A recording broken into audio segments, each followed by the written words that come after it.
You are listening to the Nightline Sports Network, brought to you by Travis Dever and the Dever team, 386-690-1636. Welcome to the AAC Report, only on the Nightline Sports Network. I'm Jeff Allen. Thanks so much for listening. Coming up, we will talk to Andrew Allegretta. He is the voice of the Tulane Green Wave. We'll talk about their baseball season as they are currently in second place in conference. Andrew is standing by in the virtual green room and will join us in just a few moments. But first, we'll talk softball. The three top teams in the AAC throughout the 2021 softball season have made the NCAA championship. Wichita State, UCF, and South Florida each heard their names called during the NCAA selection show this past Sunday evening. UCF will face off with Auburn in the Tallahassee Regional. That will be on Friday at 2 p.m. on ESPN2. South Florida will take on number 4 national seed Florida in the Gainesville Regional. That'll be Friday at 2 o'clock on ESPNU. Wichita State, they'll play in the Norman, Oklahoma Regional. That'll be Friday, 6 p.m., all times Eastern, by the way. And that'll be against Texas A&M on ESPN2. Each of the 16 NCAA regional sites feature 4 teams competing in a double elimination tournament, with the top 16 advancing to best 2 out of 3 series as the highest remaining seeds in the NCAA Super Regionals. The final 8 teams will then qualify for the 2021 Women's College World Series in Oklahoma City. Wichita State claimed their 5th NCAA regional appearance in program history, reaching the tournament for the 3rd time under head coach Christy Bredbender. The Shockers claimed the regular season title in the American with an 18-5-1 record and became just the 3rd team in league history to complete the league double with a 7-4 win in the tournament final on UCF this past weekend to improve to 39-11-1. Wichita State combined a 3-8 overall record in its previous 4 NCAA regional berths, eliminating Oklahoma State from the 2018 Fayetteville Regional, following 8-2 and 5-4 victories. UCF headed to the regionals for the 8th time and the first since 2016, as head coach Cindy Ball Malone has the Knights back in the tournament. Knights placed 3rd in the regular season standings, 16-7-1, and finished as the runner-up in the tournament to extend their record to 39-17-1. UCF combined 8-12 in its 7 prior trips to the regionals, logging a 2-2 showing in 2014 in Gainesville, and in 2015 in Tallahassee, and 2016 in Gainesville. South Florida set for their 16th NCAA regional appearance all time, and 4th time in the past 5 NCAA tournaments that have been contested. The Bulls have reached the NCAA Super Regionals twice and claimed a bid into the 2020 Women's College World Series. South Florida capped the 2021 regular season as the 2nd place team in the regular season in the American with a 16-7 league record. They are 29-17 overall, and they have played one other time previously in the Gainesville Regional, posting a 1-2 mark in 2018. Back to talk AAC Baseball. Andrew Allegretta, the voice of the Tulane Green Wave, joins us next when the AAC Report continues after this.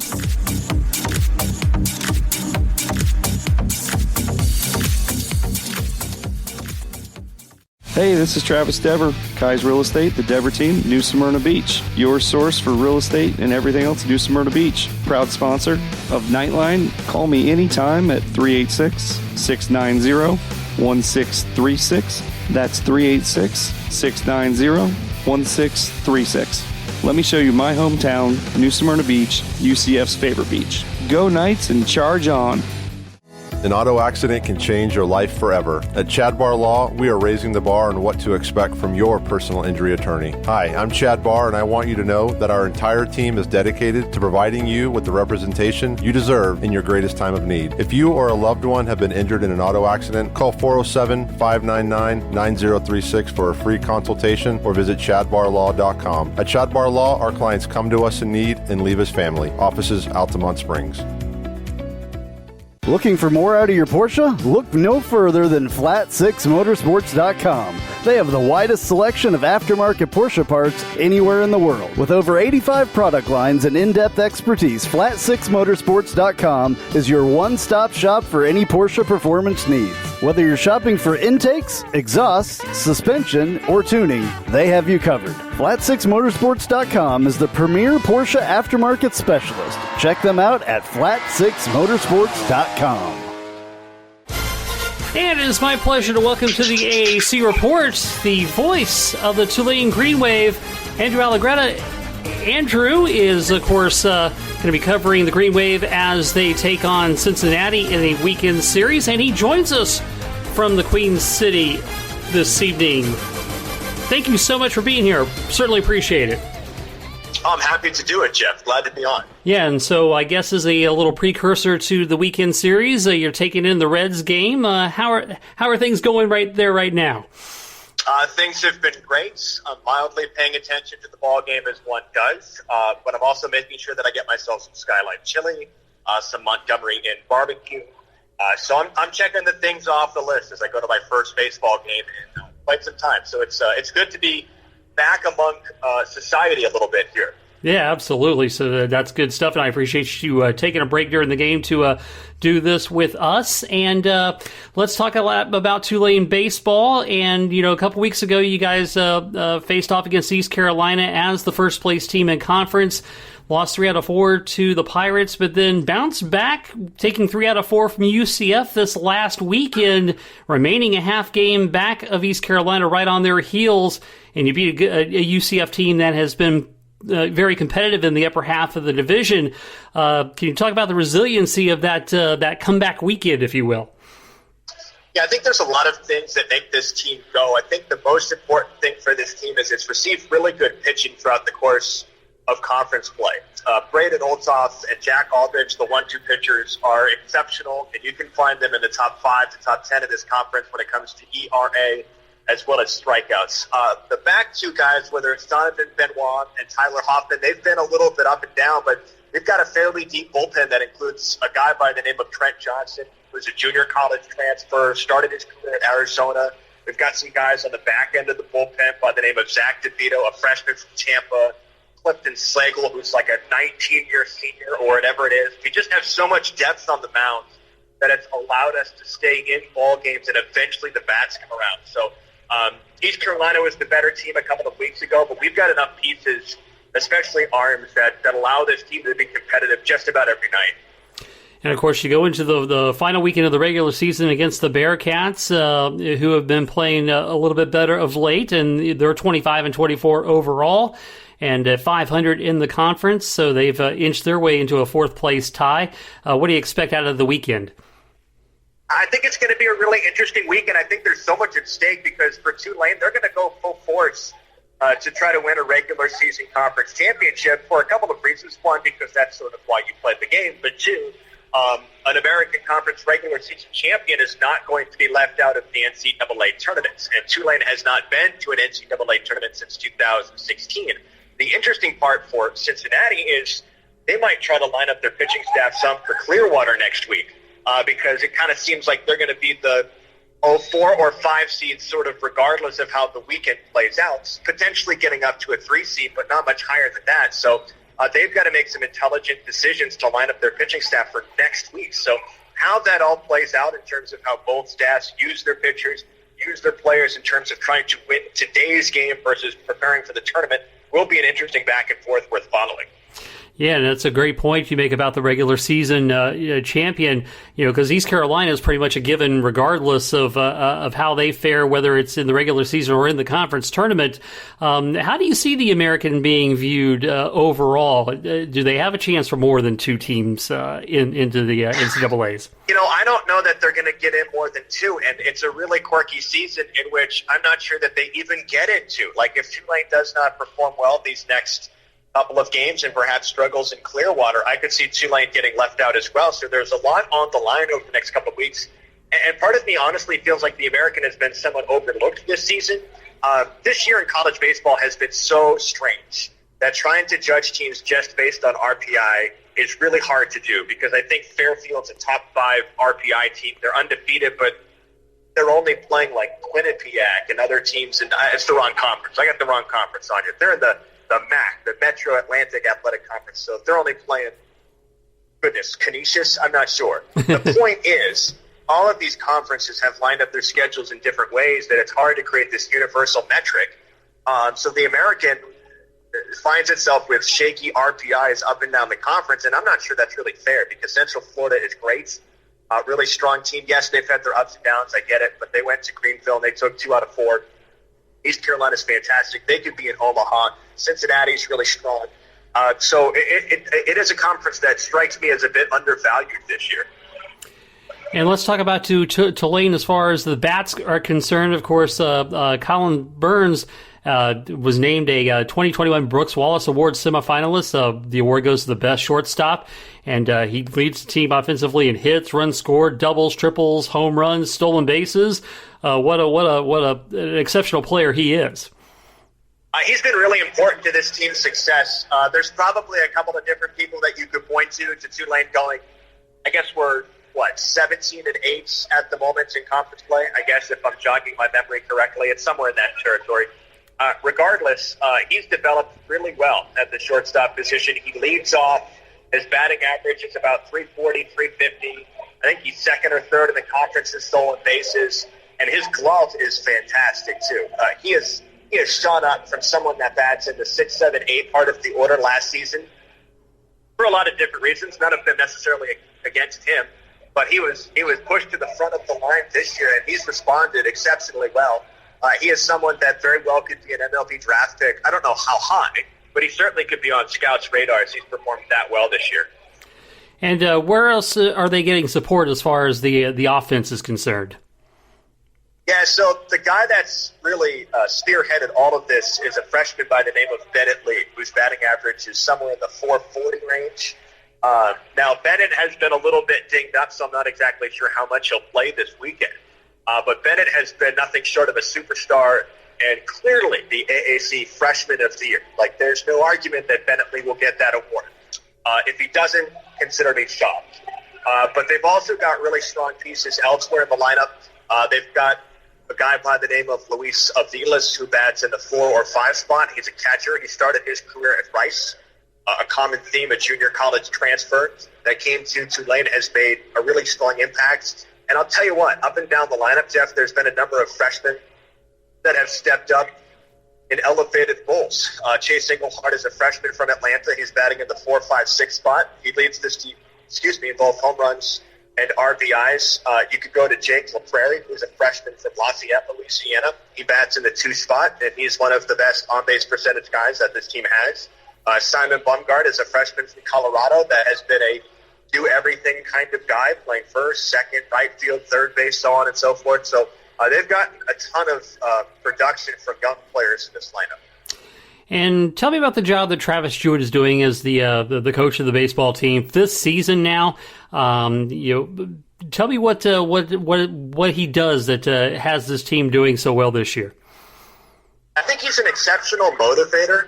I think he understands how to connect with this group of players. And I think he has built this group in his image. I've told you that a common theme is a lot of guys that start out at one place. It doesn't work out. They go to a junior college and they come to Tulane and they kind of have this resurgence. And I think Travis kind of has that, whether it's a chip on his shoulder or whatever sort of mentality and label that you want to put on it, I think he connects with those type of guys. And he sort of built his team around it. Jack Aldrich is one of those guys on the mound. Brandon Oltzoff is one of those guys that was a junior college transfer that's come here with something to prove. Donovan Benoit started at Tennessee, junior college. You get the picture. Like, he has built this team in his image, and that's allowed him to connect and motivate this group to perform well. Plus, he's developed the talent well. And he has helped each and every one of these guys meet their best selves on the field. Yeah, and you talk about the momentum, too, because, Tulane was 15-2 before COVID hit in 2020, which was their best start to a season since, the early 70s. And, yes. Capitalize on that in this season and continuing that momentum is certainly a great plus in that column. Yeah, he's just added so much talent to this roster. And what's hard is I think the Reds are scoring a run, so that's the rule behind me.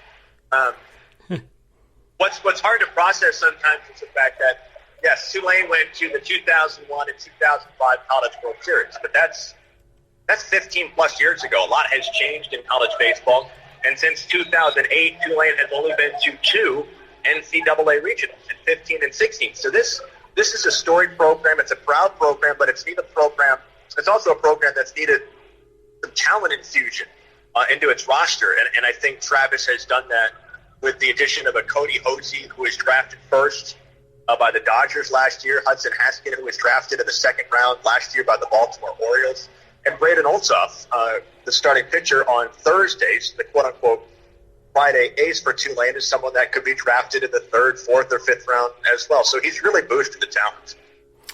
Well, I'll tell you what, Andrew, it's been a terrific season. Of course, the regular season comes to a close this weekend as you guys play up at Cincinnati, and then we have the conference tournament ahead of us. And Andrew, if you could, let the folks know where they can follow you on social media and anywhere else they can catch your coverage of the Tulane Green Wave. Yeah, I appreciate it. So in terms of following on social media, of course, I would just go to Green Wave BSB and check them out. They produce some fantastic stuff. Our radio broadcast, like so many others across the country, available on the TuneIn radio app. It's a great place if you're just a college baseball junkie and you're driving around for a day and whatever it happens to be. You can pull up a bunch of different broadcasts on there, and we're one of them. So by all means, tuneinradio.com. Outstanding. Andrew, thank you so much. We appreciate it. And you go back and get some more Skyline chili and enjoy the rest of the Reds game. Yeah, we'll see if I show up to the ball game tomorrow after being put into some sort of food coma. But thank you, Jeff. And checking out our Players of the Week in baseball, the Player of the Week is Roberto Pena of South Florida. The second baseman hit .533 last week as the Bulls split a 4-game series at Wichita State, going 8 for 15 with 5 runs and 5 extra base hits, including 3 doubles and 2 home runs. The redshirt sophomore, who hit safely in all 4 games, also drove in 4 runs over the weekend. The pitcher of the week, left-hander Robert Gasser Jr. of Houston, tossed a gem in the first game at Memphis on May 14, striking out 10 in 7 innings while only allowing 3 hits and an unearned run with no walks. Back with some final news and notes when we continue on the AAC Report, only on the Nightline Sports Network, right after this.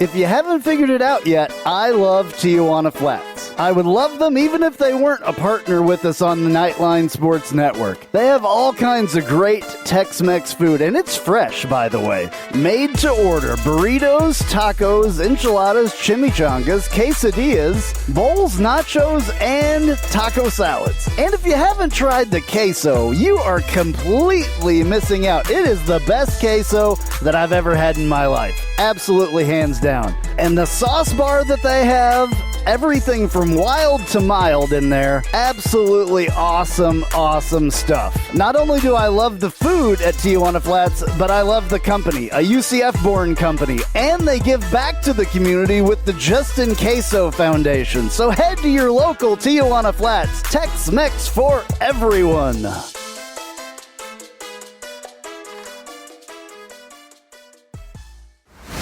Hello, Night Nation. This is Andrew Fagley reminding you to tune in every Tuesday night, 9 to 10 p.m. on WDBO 107.3 FM and AM 580, plus the WDBO app for Nightline at Night. Brought to you by Chad Bar Law. We'll be taking your calls and your texts reacting to the previous week's UCF sports action, and you never know who will show up.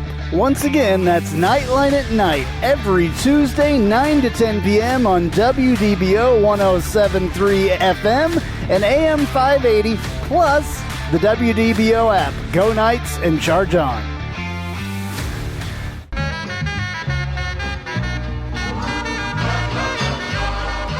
Welcome. This is a promo for the Take a Left at Albuquerque podcast, new to the Nightline Sports Network. You should listen to it. I say things like this. We need to stop blaming Jerry because we would do the exact same thing if we owned the Dallas freaking Cowboys. Do you know how much fun it is to own the Dallas Cowboys? My guests will say things sometimes like this. It's the Lord of the Flies thing that happens when they don't understand that things are wrong. Spoiler alert! Until Piggy dies. Lord of the Flies has been out for like 100 years. I don't even know. Yeah. Sorry to everyone at home who I spoiled the book for. A book's been out for like 90 years or something. And sometimes, rarely though, I'll say really stupid things like this. If they don't make it out of the West and the Raptors get to the finals, I will go on either this show or whoever's show and say that Kawhi Leonard is overrated because I have too much evidence of it. New episodes drop every Friday with me and some of my good friends right here on the Nightline Sports Network.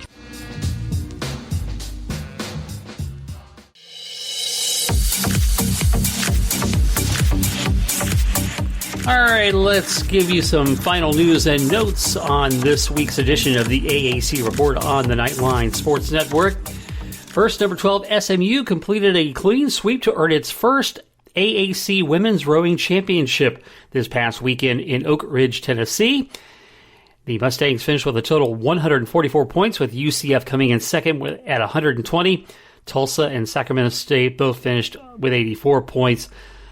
Tulsa claimed third on the tiebreaker, finished higher in the Varsity 8 race. Temple was fifth with 48 points. SMU now has earned two of the highest seeds in conference history for the 2021 NCAA Rowing Championships, to be held May 28th through the 30th at Nathan Benderson Park in Sarasota. SMU was one of 22 programs competing for the national title. The Mustangs have been seeded number 10 in the Varsity 8, the highest seed in that event in the American's history, and seeded number 9 in the second Varsity 8, highest seed for any event at the National Regatta in league history. SMU is also seeded number 16 in the Varsity 4 event. In tennis, the number 9th ranked and nationally seeded UCF women's tennis team saw its season come to an end in the round of 16 in the NCAA tournament. The Knights were edged out by number 18 Duke 4-3 this past Sunday. For the sixth time on the men's side and second time on the women's side, Houston captured the AAC Outdoor Track and Field Championships with a marquee performance Sunday night at South Florida's Track and Field Stadium. The Cougars, the only team in the history of the meet to sweep both competitions, added 2021 to their 2018 sweep of the meet team championships. The Houston men tallied 221.50 points, and the Cougar women added 153 points in the victory. Wichita State finished second in the men's standings with 198, Cincinnati third, 137.5, and Cincinnati added a runners-up in the women's showing with a 106.33 points. Temple placed third with 81 points. And that's going to do it for this week's show. As always, please follow me on Twitter at JeffAllen_88. And you can follow the Nightline Sports Network at UCF_Nightline. This has been the AAC Report only on the Nightline Sports Network. I'm Jeff Allen. Thanks for listening.